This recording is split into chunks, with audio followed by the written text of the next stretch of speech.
eyes, man. Stop looking at me like that. Okay, fine. I'll do a review of your series if you just stop looking at me like that. Here's my review of Mirai Nikki, aka Future Diaries.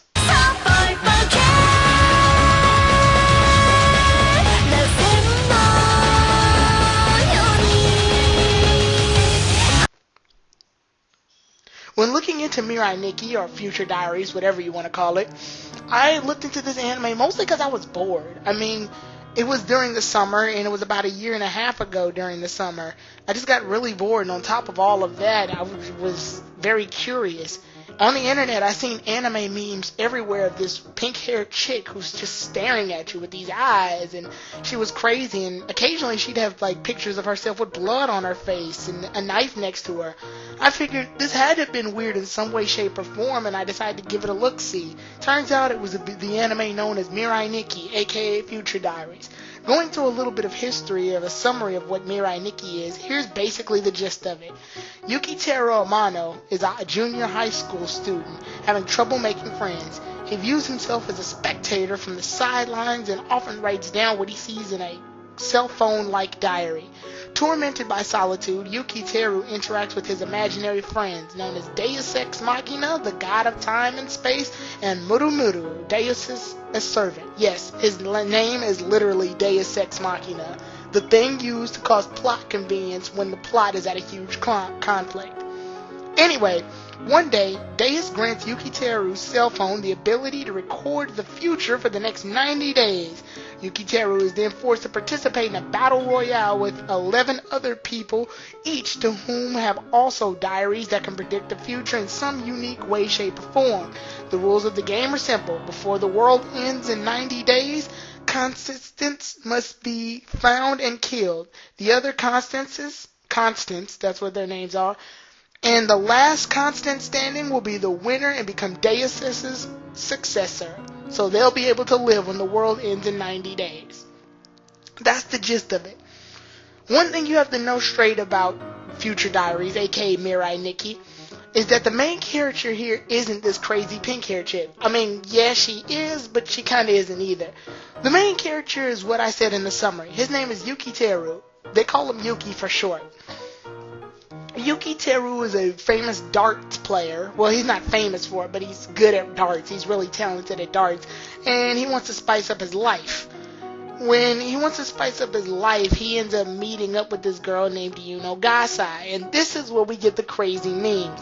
Long story short, Yuno Gasai is fucking crazy. Without revealing too much of the plot, because I actually want you guys to see this anime without any spoilers, I won't be revealing much, but I will talk about how I feel about the story itself and the characters without spoiling the story itself. Overall, I gotta say, Future Diaries does its job pretty good up until about the end. Like I said, I'm not going to spoil it for you all, so it's up to you all whether you like the ending of this series or not. But honestly, the ending is something that didn't really sit right with me. The ending just seemed a little too out of place with the flow of the rest of the show. The show feels like it's going one direction, but the ending immediately takes this huge turn. Like I said, I won't spoil it and I won't say what's going on because I want you all as the audience to figure it out. Overall, the ending can be taken with a grain of salt if it wants to be. Me, I personally don't like it. Don't get me wrong, it's an okay ending. It's not the worst ending to an anime I've ever seen in my life. It's just a bizarre ending. An ending that doesn't really make much sense to me and had me end up asking a lot more questions than I entered at the beginning of this series. But the premise of there's 12 future diary holders and the fact that they all have to kill each other before the world ends in 90 days leaves somewhat of a really great challenge that's presented to this anime. Something that I really thought was cool and something to look very much forward to. There was very interesting ways and interesting diary holders. Some of them had been freaking babies, or some of them act like the members of a Power Ranger group. Just very unique and colorful characters. And then with a span of about 26 episodes total, it's not a long anime, but it somehow does a really great job of fleshing out characters. You would think for an anime with only about 26 episodes in it, you can't flesh out that many characters that well because you also need to leave room for plot development. But this is how you increase character development in such a short amount of time. I like this anime a lot more than, say, Angel Beats or the other animes that I reviewed that have very short amount of episodes, like Another, because this anime definitely does a good job of fleshing out the characters. It fleshes out one relationship in particular, and that's the relationship between Yukiteru and Yuno Gasai. The thing about Yuno Gasai, and I guess I must have to talk about her because she's the obvious pink-haired elephant in the room, Yuno Gasai is crazy. That's her whole gist. But when you watch the story and like look at the plot of this series, then you'll understand that she's crazy, but for some reasons. Like, there's reasonable justification for her craziness. Does it justify the actions that she does while she's being crazy? Not all of them, but overall she shows to be very, how do I put this, committed to Yukiteru. Yet she's committed to Yuki in a way that most girlfriends just aren't. Which in some ways is good for her, but some ways really bad for everybody else.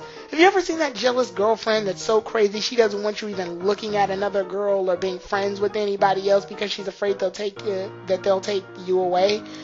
That's basically what we're rocking here. She's very jealous. So jealous to the point where she's willing to, kill people.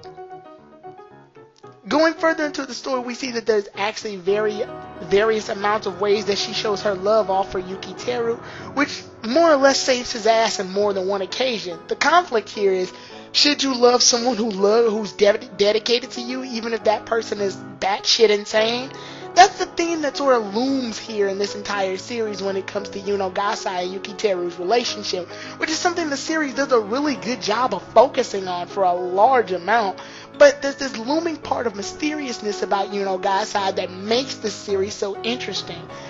Yuno carries this coat of mystery around her because we don't know much about her past or what she's going through until later on during the series.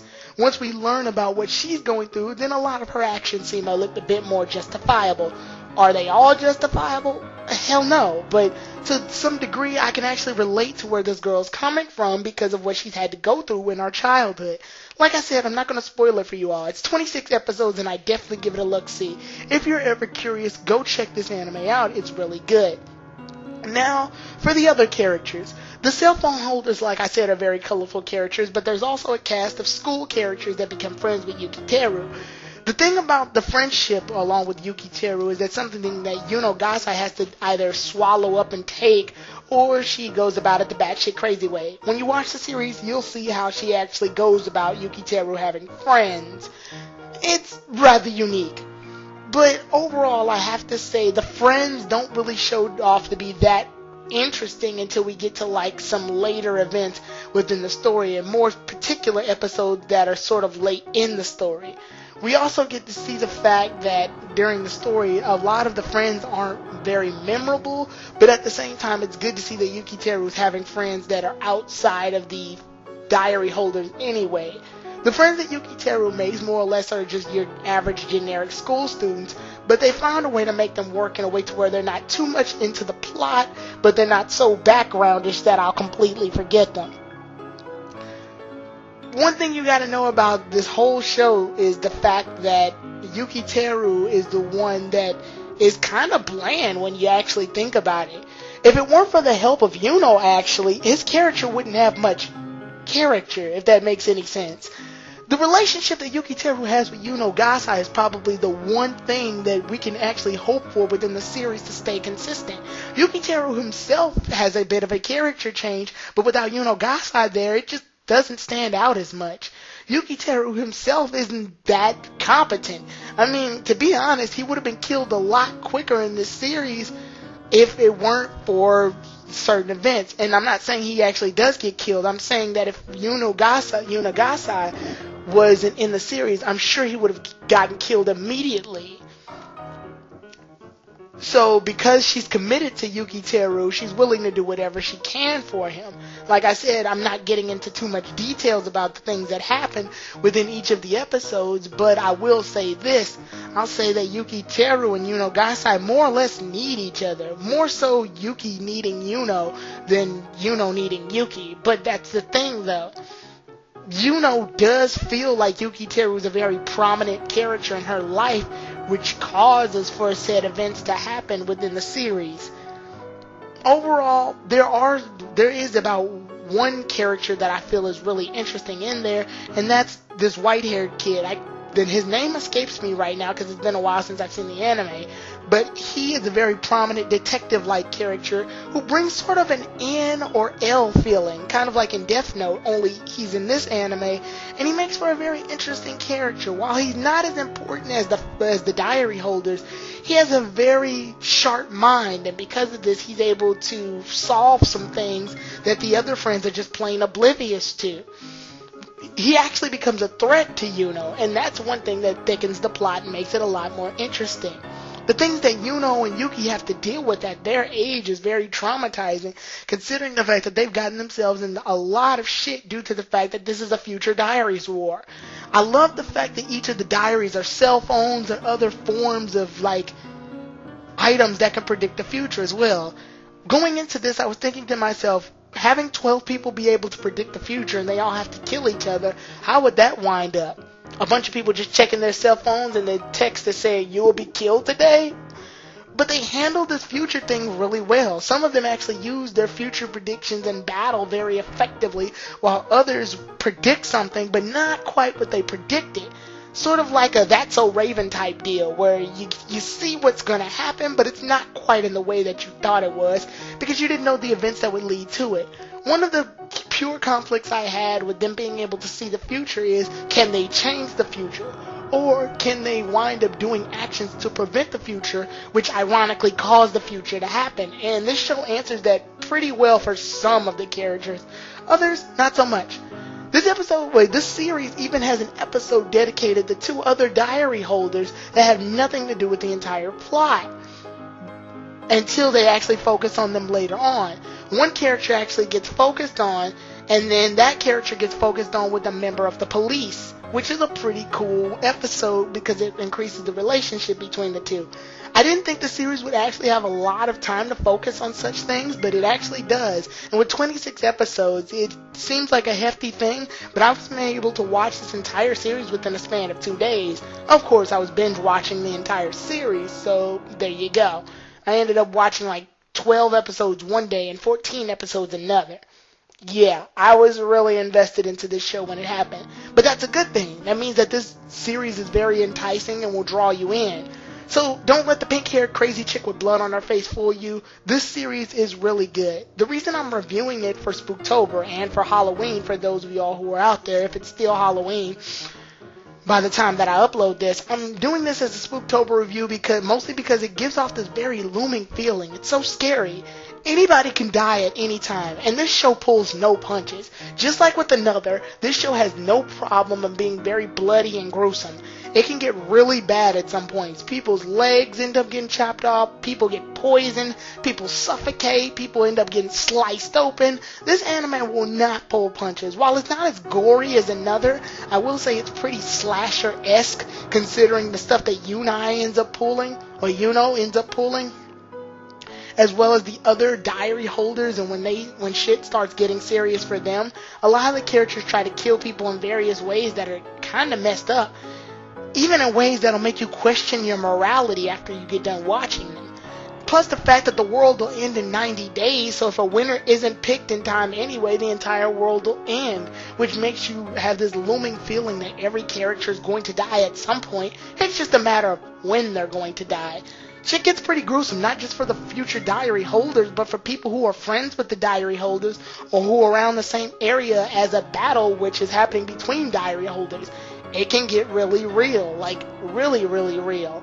So, yeah, it's just very gruesome. And like I said, Yuno herself makes for a very scary character. The more we dive into her character, the more things get really serious and have this very gruesome-like feeling. So yeah, with that said, do I recommend Future Diary? I wouldn't recommend it for anyone who doesn't take too kindly to things getting too serious when it comes to killing. Murder is a prominent thing in Future Diary, so if you're that queasy against it, then don't really watch it.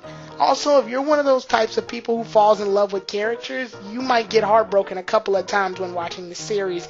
It doesn't pull any punches on anybody, so rest assured, if you like a character, more than likely they're going to end up dying. Also, a little note of this. if you're not that big of a fan of like slashers and slicers, then again, this isn't for you. Also, if you question your moralities of love and romance, the thing about this show is that there's several things that Yuno herself carries that makes other people question femininity. What I mean by this is that Yuno Gasai is the type of character that's shown to be a very jealous girlfriend, for lack of a better word, and she takes her jealousy and her emotions to really high extremes. She's a unique character, and the more that you dive into her, like I said, the creepier the ambiance of this entire series gets. But like I said, give Mirai Nikki a look-see if you're ever curious. Check it out. I'm sure you'll be able to find it. I think it may be on Crunchyroll as well. But with that said, everybody, happy Halloween. I'll see you all then. Tyrone the God 3, out.